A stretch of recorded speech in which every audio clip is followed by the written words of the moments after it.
Vous venez d'entendre Dans l'ombre des nuages, qui a été joué dans le studio de Radio Libre en Périgord, là, avec le groupe Waves Music. C'est bien ça ? C'est ça, exactement. Guidéric, alias Zebragon. Bonjour, on s'était déjà rencontrés pour la présentation de Route Film, une association plutôt basée sur le cinéma. Oui. Et vous avez aussi un groupe de musique, et c'est pour ça que c'était tout à propos pour l'émission de découverte musicale. Et Guidéric, tu es accompagné de tes deux fils. C'est ça, Dakota et Arizona qui m'accompagnent là pour... Bonjour Dakota, bonjour Arizona. Bonjour. Et bonjour Guidéric, c'est vrai. Je ne sais pas si on s'est dit bonjour. Bonjour. Et bien, tous les trois, vous avez fait un groupe de musique. Ça se fait souvent, hein, des groupes en famille. Et chacun a un instrument en particulier. Alors, Oui. lesquels, Oui. pour qui? Moi, par exemple, c'est la batterie. Dakota, la batterie. Moi, c'est la basse. Et Arizona à la basse. Ouais, La guitare basse. et moi, Lydéric, la guitare. Et tous les trois, alors, vous avez créé le groupe ensemble en quelle année? Et puis c'était pour quel but? Ouais, alors, ça remonte à combien de temps déjà? On a commencé il y a 2 ans, 3 ans, 4 ans, je sais plus. Un peu plus que ça. 2022? À la fin du confinement? Peut-être bien, ouais. 2022, on était prêt à sortir, Ouais. à aller jouer en live. C'est à peu près à ce moment-là où on a créé le groupe. Ouais. On peut dire qu'il était, il a émergé à ce moment-là. Ouais. Et puis, mais vous jouez de la musique depuis longtemps, dans la famille? Oui. Ouais. Ben, moi, je vais pas le dire pour combien de temps j'ai joué. Je peux pas le dire, Lydéric, je m'en rappelle plus. En quelle année En quelle année je suis né, moi? En quelle année vous avez appris à jouer Est-ce que c'était familialement quelque chose qui s'était transmis, les parents il y avait qui jouaient déjà, aussi? effectivement, il y avait déjà dans la famille de la musique qui était présente, mais je vais passer qui faisait quoi et comment. C'était déjà présent. Et puis c'est venu, au final, c'est venu un peu sur le tard, plus tard que Dakota ou Arizona, mais c'était déjà bien présent lorsque j'étais adolescent. Bah, Voilà. c'est peut-être avec le premier achat du premier instrument, et là où c'est venu la motivation de Non, on m'a refaire des prêté, morceaux. on m'a prêté des instruments déjà. On me prêtait des instruments. début? Ouais, dès le début, on me prêtait Ouais. des instruments. Ouais. Tout petit alors déjà. Carrément. Ah ouais, bah c'est utile. Alors. Ouais. Et quel morceau vous jouiez au début? Parce que En fait, je sais pas trop les morceaux que je jouais, mais en tout cas, j'aimais bien jouer avec les sons, en fait. En règle générale, j'aimais bien reproduire des sons, peut-être que j'avais entendus dans des lointains, enfin dans des souvenirs, en fait. Je sais pas. Et donc ensuite, bah, vous avez appris ces connaissances musicales à vos deux enfants? En fait, on était en train de faire un album pour un film, on va dire ça plutôt de cette façon-là, et donc il y avait pas mal de musiciens qui venaient à la maison, et Dakota, Arizona, ils ont écouté les enregistrements, les autres musiciens jouaient C'est chez à ce nous. moment-là que vous avez choisi l'instrument que vous préférez, alors du coup, vous aviez testé avec les instruments des groupes qui sont passés à la maison? Ouais. Au début, je commençais parce Dakota? qu'il n'y avait pas encore la batterie. Donc, j'ai commencé avec des tomes. Un des musiciens qui avait fait l'album pour la musique du film m'avait proposé de passer l'une de ses batteries pour Ouais, que du je vieux puisse. matériel, il en achetait du neuf, c'est ça? Et puis, C'était une batterie qu'il avait depuis un moment ouais. et il pouvait me la passer pour que je puisse travailler dessus et pour voir si ça me plaît ou pas. Ouais. Et j'ai bien aimé. Je l'ai gardé 3 ans, 4 ans en pratiquant à peu près tous les jours, un peu. Pour le toutes les bonheur des semaines. parents, parce que la batterie au tout début. Non, et t'as pas pris de cours, même pas du tout? Non, c'était moi et Et le groupe le groupe qui m'aidait pour pouvoir avancer dans plusieurs styles de musique, de batterie, et pouvoir aussi aider plusieurs styles à la guitare et à la basse. Ok. Et Arizona, toi qui fais de la basse alors, c'était comment? Pourquoi ce choix d'instrument? Parce que j'aimais bien cet instrument et j'aimais bien le son. Vous avez tous les deux des inspirations de bassistes ou de batteurs connus auxquels vous avez regardé comment ils font pour essayer de... Moi, rivaliser? j'ai pas forcément les noms des batteurs, mais je me suis plutôt au début inspiré d'ACDC, Oh, ouais. que j'aimais bien dans le style rock, et rock hard aussi. Hard rock, bien sûr. Après, il y a plein d'autres batteurs qui m'ont inspiré, mais après, là, j'ai pas trop les noms. Il y en a plein. Et puis ACDC, vous le jouez alors du coup, parce que ça c'est des compositions qu'on a entendues donc dans l'ombre des nuages. Après, les sources d'inspiration, qu'est-ce que t'en penses Bah, Arizona, toi, tu as quand même peut-être joué du ACDC avec ton frère quand même. Même pas? Si. Ouais, des petits Un peu dans trucs le comme ça. thème, mais pas forcément. Ou du Pink Floyd, une petite... non. Alors, Il y a, on est il y a dans des, le il y a des Queen. morceaux comme ça à la basse qui sont connus, qui sont ultra simples. Ou Non, en fait, moi j'en connais un, on il commence pas ça. le fait naturellement, il fait une ligne de basse qui appartient à un groupe qui s'appelle The White Stripe. Oui. Allez, viens. Oui, les White Stripes. On commence toujours par ces morceaux. Ouais. Mais carrément. Et surtout Mais la en même basse. temps, ils sont bons. t'en rappelles, tu le joues de temps en temps. Tu te dis, tiens, ça me dit quelque chose. Seven Nation Army, c'est le titre emblématique de ce groupe. Et c'est vrai que c'est un bon début pour jouer d'un instrument. Puis après, on compose comme vous avez fait. Et du coup, vous avez appris comment finalement Est-ce que le solfège est important pour jouer de la basse Ou est-ce qu'il y a des sites de tablature Il y a plusieurs façons d'apprendre la basse. Oui, tu utilises quel site de tablature par exemple pour retrouver c'est des tablatures ça quand même, non? Ouais, là, qu'il y a sous forme de papier, c'est des tablatures. Et donc, et ça, c'est sur cette note, c'est Arizona qui prend ces notes sous forme de tablature. Ouais. Il va pas sur un site en particulier pour apprendre des morceaux. Pour sa composition. Mais c'est après, pour pour jouer, pour s'entraîner, des fois c'est utile de refaire des morceaux connus et d'aller voir comment c'est construit sur les tablatures, ou sinon de les retrouver en pianotant sur le manche de la guitare, et là c'est un peu plus lent, c'est sûr. Mais ça peut. Alors là, justement, j'ai quelque chose à dire là-dessus. On a entamé ça là, depuis peu avec tout simplement des standards de musique. Miles Davis, on va parler de So What. Ouais. Pour parler de référence, sinon on parle de Duke Ellington, on va parler de Take the A-Train. Ok. Et ainsi de suite, quoi. Oh, pas mal. Là, on parle des standards de jazz. Là, j'en ai cité 2. Il y en a plein d'autres. Tout le monde en fait, tous ceux qui jouent de la musique et du jazz connaissent ces noms, quoi. Ah oui. Donc ça peut servir de référence. Mais c'est que récemment on le fait. Après, ça a été principalement qui est apporté au fait une façon de jouer. Et les garçons Dakota, Arizona, ils se sont laissés inspirer par cette ambiance-là. Plutôt que d'aller chercher des morceaux et de refaire des morceaux, ils étaient déjà en mode créatif, au fait. Ils avaient déjà la créativité pour pouvoir passer cette étape et aller, avant d'écouter le prochain titre qui est en anglais d'ailleurs, qui s'appelle The History, donc pour la pause musicale. Eh bien, peut-être une petite explication, parce que vous avez entendu les prénoms Dakota et Arizona, qui viennent en fait aussi de la période, mais ça, faut écouter l'enregistrement de Rudfin, par exemple, avec les Derrick, qui a vécu aux États-Unis. Et donc, pourquoi c'est vrai que c'est original comme prénom, de choisir des États, alors pas américains, peut-être, amérindiens. Amérindien, ou d'une époque entre ce qu'on peut percevoir de l'Amérique, ou d'un continent, ou d'une culture, d'un échange culturel. Je ne sais même pas s'il y avait un échange, mais un choc culturel sur un territoire. Ça fait effectivement référence à une histoire. À une histoire. Ouais, on écoute sur Radio Libre en Périgord. On se retrouve juste après.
vous avez écouté The History, en français l'histoire, un morceau joué par Waves Music dans les studios de Radio Libre en Périgord. Vous êtes toujours sur Découverte musicale, une émission donc avec Lidéric, Dakota et puis Arizona. On a parlé juste avant de votre parcours avec l'histoire, on a parlé aussi de l'histoire américaine un petit peu. Là, ce morceau, vous l'avez nommé The History pour une raison particulière. Et t'as peut-être quelque chose à dire là-dessus, Dakota, sur ce morceau. Chaque morceau qu'on a créé, c'est chacun de nous qui avons mis sa touche personnelle dedans. Sa touche personnelle, mais sinon... Là, c'est un morceau que toi, tu joues au piano. Le créateur principal de ce morceau, c'est moi qui l'ai créé. Mais par exemple, je vais prendre exemple. Dans l'ombre des nuages, c'est Arizona qui l'a joué.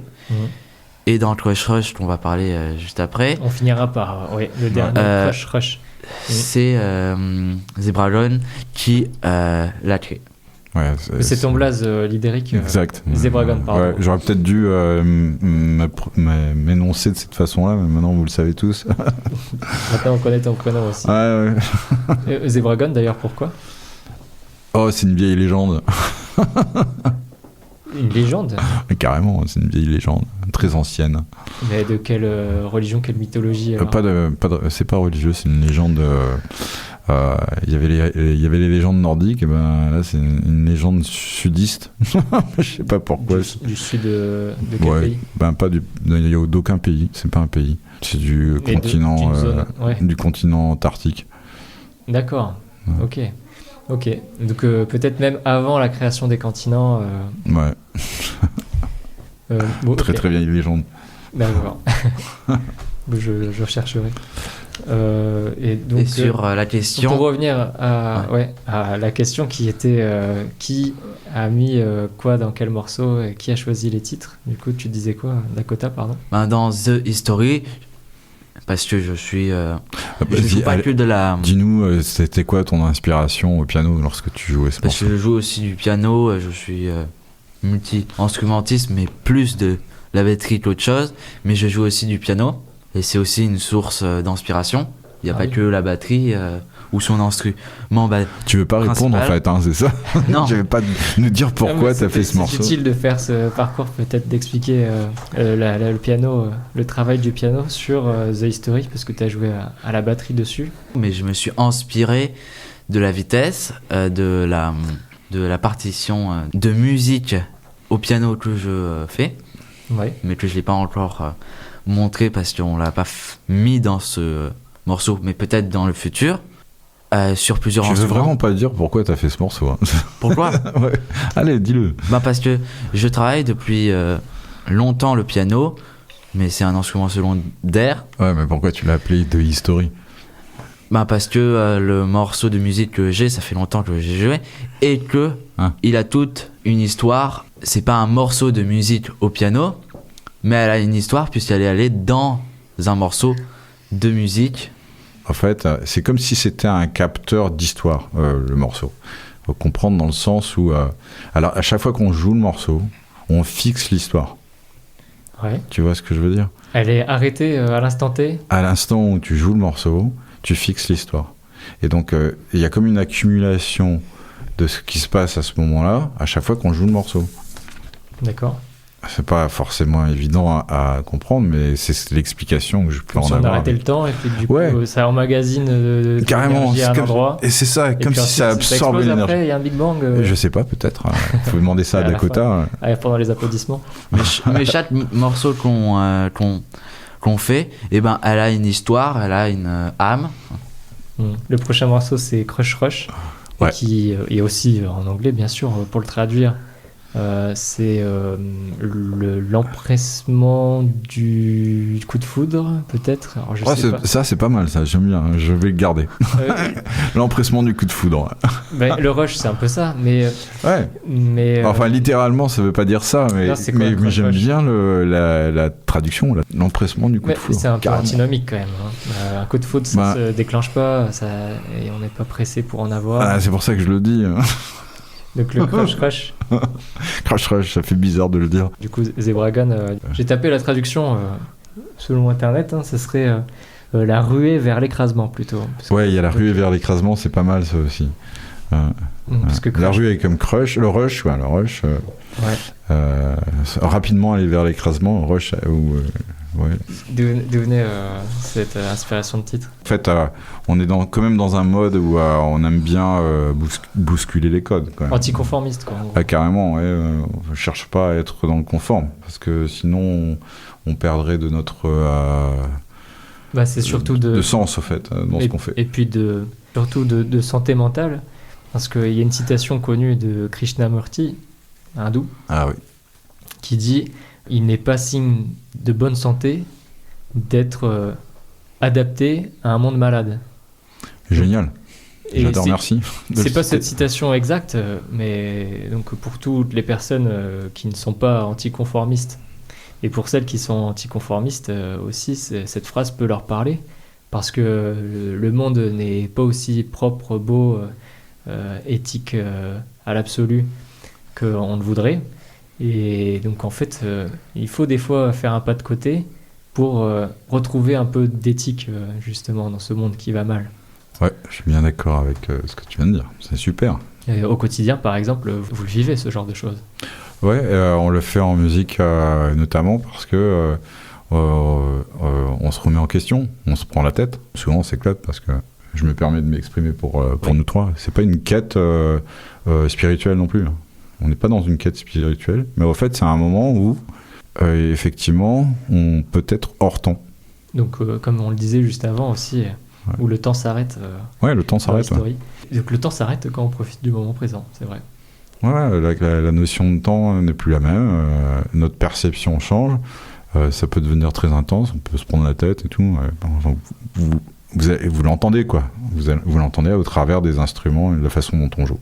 On va l'entendre parce que donc c'est Crush Rush de Waves Music. Est-ce que vous voulez dire un dernier mot enfin pour finir l'enregistrement? Moi je veux dire merci à RLP et à toi de nous recevoir et de nous faire nous donner la possibilité d'écouter à plein de personnes ce qu'on bricole.